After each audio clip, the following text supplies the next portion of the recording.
اولا که بهت تبریک میگم، خیلی همین الان انتخاب کردن که یه ویدیوی فان و صرفا وقتی که تو یوتیوبشون میچرخن یه ویدیوهای فان و خنده‌دار و از اینجور چیزا ببینن، ولی تو انتخاب کردی که یه چیزی یاد بگیری.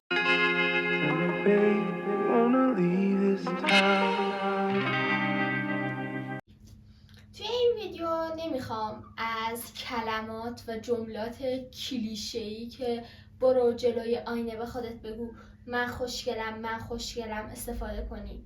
نه، میخوام یه چیزهایی بهت بگم که کاملا واقعی و قشنگ اون حس تغییر رو تو خودت احساس کنی.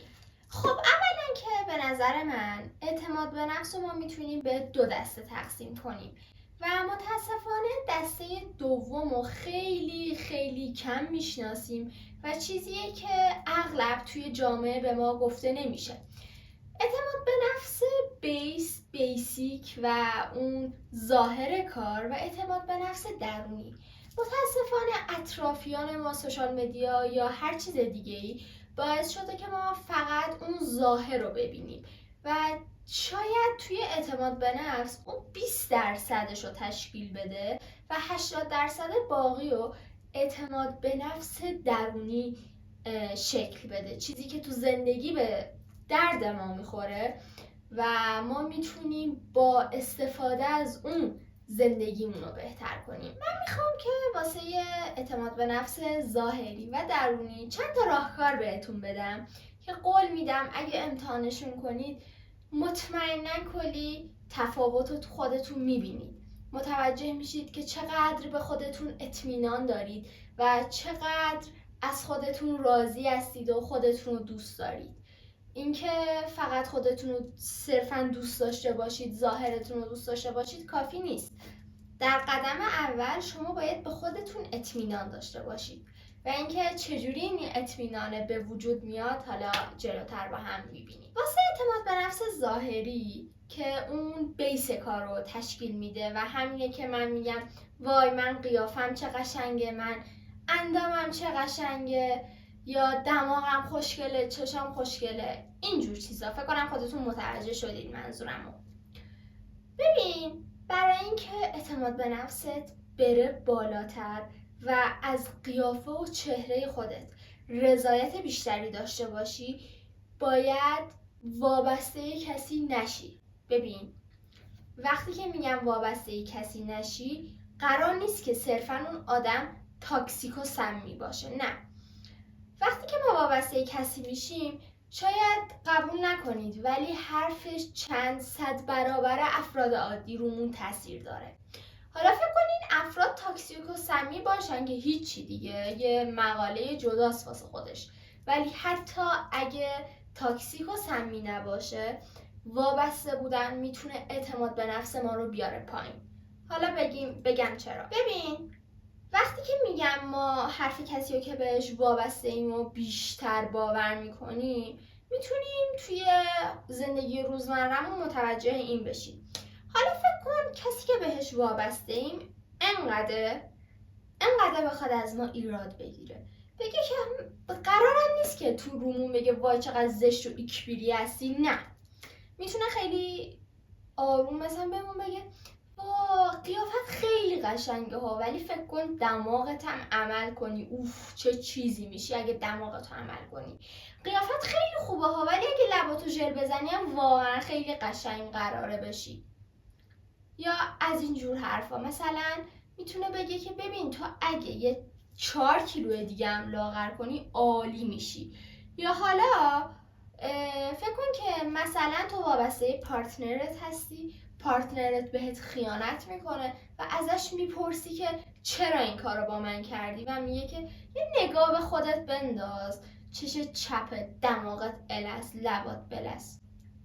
چقدر این حرف اعتماد به نفس تو میاره پایین، در حالتی که حتی وابسته پارتنرت نباشی، فقط اونو صرفا دوستش داری. فکر کن حالا هم تاکسیکوار اونو دوست داری هم بهش وابستگی شدید داری، مدام میگی وای من چقدر ناقصم، من چقدر کمبود دارم. در قدم دوم، وقتی که کسی بهت هیت میده، مهم نیست تو دنیای واقعی یا تو دنیای مجازی، کسی ازت ایراد میگیره، کسی قضاوتت میکنه، جاجت میکنه، بعضی وقتا لازمه هیچ کاری نکنی و فقط بشینی به اون طرف نگاه کنی، نه تنها به ظاهرش بلکه به سبک زندگیش، به والدینش، به جوری که روزاشو میگذرونه، به اندامش، به همه چی. فکر کن یه آدم میاد بهت میگه که چقدر استخونی تو، اسکلت، چه اسکینی، خیلی یه ذره بخور، به نظرم بهتر میشه، خیلی اسکلتی. و تو به اون آدم نگاه میکنی، میبینی که او این چقدر اضافه وزن داره، چقدر لایف استایل بدی داره، چه مشکلاتی با غذا خوردن داره، تنبله، نمیتونه بره جیم یا هر چیز دیگه ای.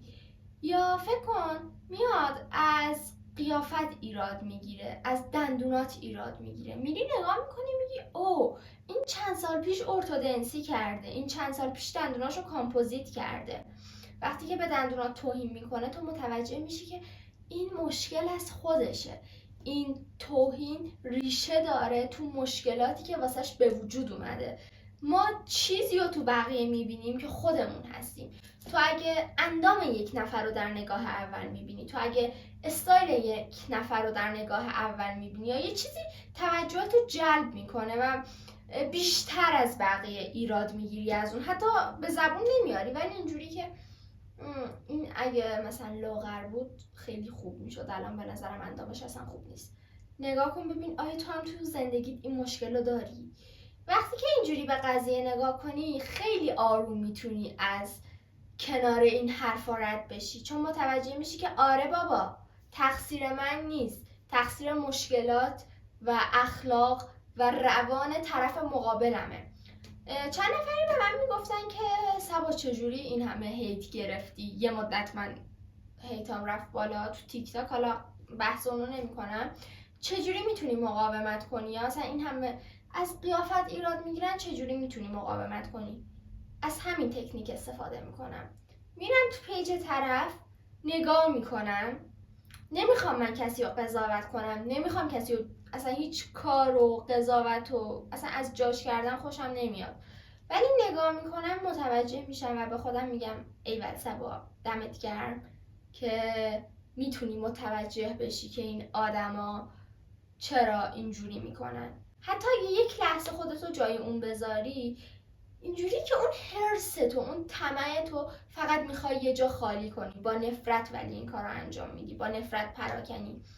پس نگاه کنید به زندگی کسایی که ازتون ایراد میگیرن، حتی اگه پدر مادرتون باشه، حتی اگه مامانتون بادی شیمتون کنه، حتی فامیل، هر کی. قسمت مهم، اعتماد به نفس درونی، اعتماد به نفسی که به ما یاد داده نشده، به ما گفته نشده، کمتر صحبت، نه که کلا صحبت نشده دربارش، شده اما خیلی کمتر.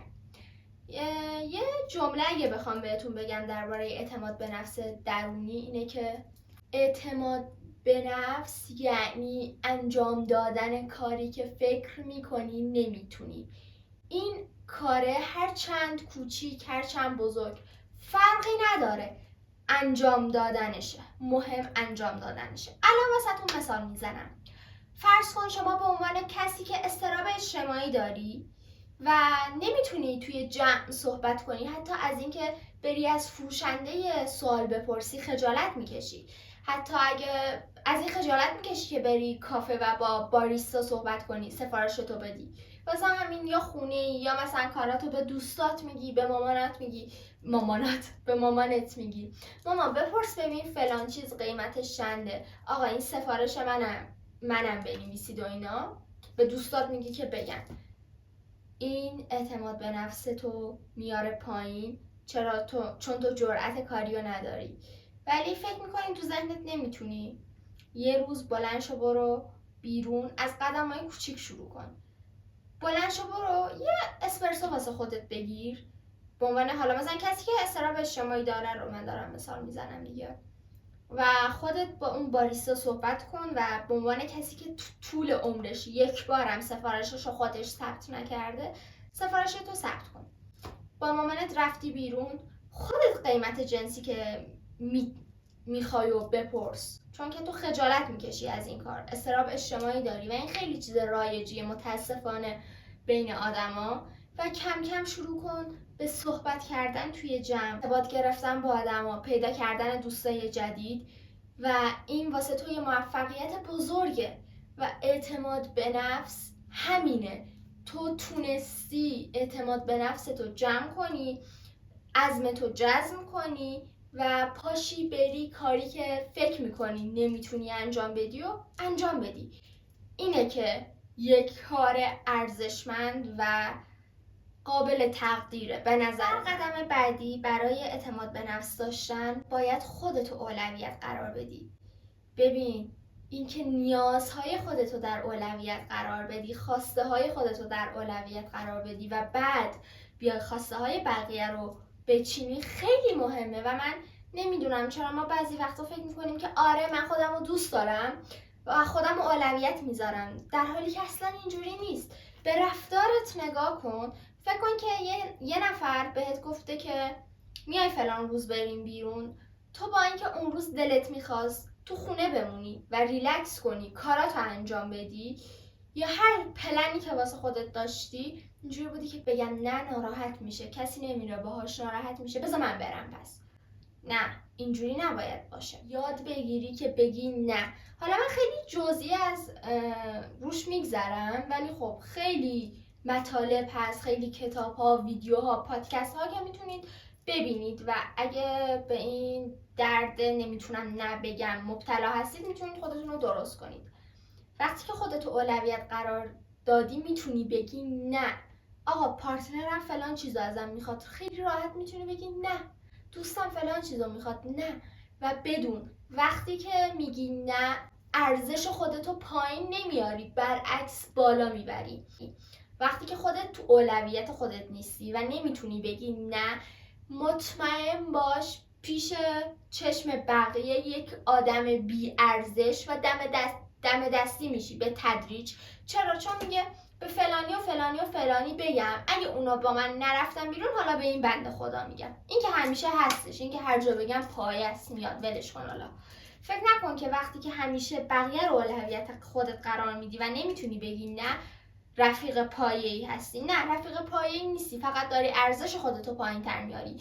و مطمئن باش وقتی که نمیتونی بگی نه، پشیمونی‌های خیلی زیادی تو زندگی قراره به بار بیان. به عنوان کسی که خودم تجربه دارم، با اینکه من آدمی هستم که تو طول زندگیم حالا حتی شده اعتماد به نفس بیسیک رو خیلی داشتم و سعی می‌کردم روی اعتماد به نفس درونی کار کنم، یک اشتباه 2 سال پیش باعث شده که من تقریبا هر روز، روزی نمیشه که فکر کنم بهش فکر نکنم، مدام فکر کنم با خودم، نشخوار فکری داشته باشم. و اوایل 1 سال اول، 1 سال کم نیست، 365 روز، هر روز 24 ساعته، کم نیست اینا. من مدام به اون فکر میکردم و زجر میکشیدم از کاری که فقط چون نمیتونستم بگم نه اتفاق افتاده بود. پس نذارید این پشیمونی‌ها واسهتون پیش بیاد که بعداً متوجه بشید. قدم بعدی که حالا یکی از هزاران قدم واسه اعتماد به نفس درونیه، آقا الکی به کسی محبت نکنید. اگه واقعا از ته قلبت میاد این محبت انجام بده، اگه هدیه‌ای که میگیری، محبتی که میکنی، حرفی که میزنی از ته قلبت بگو. اگه برای پذیرفته شدن، اگه برای تشویق شدنته، اگه برای هر چیزی هست که از بیرون میاد انجام نده. اگه فقط واسه رضایت قلبی خودت انجام بده. هدیه دادن‌های الکی، جبران کردن‌های الکی، حرف‌های محبت آمیز الکی، صرفاً فقط برای اینکه از بقیه مهر تایید رو بگیری و انجام نده. آقا اینا تو رو بالا نمیبره، میاره پایین. چون که بقیه اینجوریان که بابا اینم همش مثل مامانا رفتار میکنه. مثل مامانا نباشید، فقط واسه بچه‌تون مادرانه رفتار کنید، نه واسه پارتنر، نه واسه دوست، نه واسه مامان، نه واسه بابا، واسه هیچ بنی و بشری جز فرزند خودتون مامان نباشید، محبت الکی نکنید و طرف رو اشباع نکنید از محبت، از هدیه، از جبران کردن های الکی. هر کسی هم باشه، دوستت، خانوادت. حالا خانواده رو آدم میتونه یه جورایی واسش ماده تبصره بذاره، ولی واسه پارتنر و اینا نه، نمیشه آقا. و اینا بدونید که اعتماد به نفس پاداش موفقیتی که به دست میاری نیستش. هرچند حالا اون موفقیت کوچولو مثالی که قبلا زدم سر اضطراب اجتماعی، اعتماد به نفس محرک کار توه. اعتماد به نفس تو باعث میشه که تو بگی آقا من از امروز نمیخوام دیگه با این مشکل که کل زندگی منو گرفته و من هر روز با اضطراب اجتماعی نمیتونم خیلی جاها برم، با خیلی ارتباط بگیرم، دیگه نمیخوام، خسته شدم. عزمتو جزم میکنی و شروع میکنی به مقابله کردن باهاش. اینه که بهش میگن اعتماد به نفس. فکر نکن اگه این کار انجام بدی اون آخر قراره یکی بیاد اینجوری بهت بگه بفرمایید این اعتماد به نفس شما. نه، محرک توه واسه انجام کارهات. امیدوارم که از این ویدیو خوشتون بیاد. حتما اگه سوالی داشتید بپرسید، یا تو کامنت ها یا توی ناشناس تلگرام که حالا من آیدی همه چی واسهتون توی دیسکریپشن میذارم. دوباره اگه یک موضوعی بود که میخواستید دربارش حرف بزنم حتما بهم بگید، چون این موضوعی بود که خیلی از شماها توی ناشناس تلگرام ازم خواسته بودید، توی تیک تاک ازم خواسته بودید. و حالا موضوعی بعدی هم هستم. مثلا یکی گفته بود که سبا درباره این حرف بزن که چجوری حرف مردم یا فامیلو به یه ورمون بگیریم. درباره اونم قراره یه ویدیو واسهتون بذارم. و اگه هر درخواستی یا هر حرفی چیزی بود بهم یا تو کامنت ها یا تو تلگرام بگید. و اینکه اگه این ویدیو رو دوست داشتید خوشحال میشم لایک کنید. و اگه از ویدیوهای من خوشتون میاد، چون هم ولاگ میذارم هم حرف میزنم همه چی، میتونید چنلم رو ساب کنید و به بقیه ویدیو هم یه سری بزنید. بس بهتون خدافظ.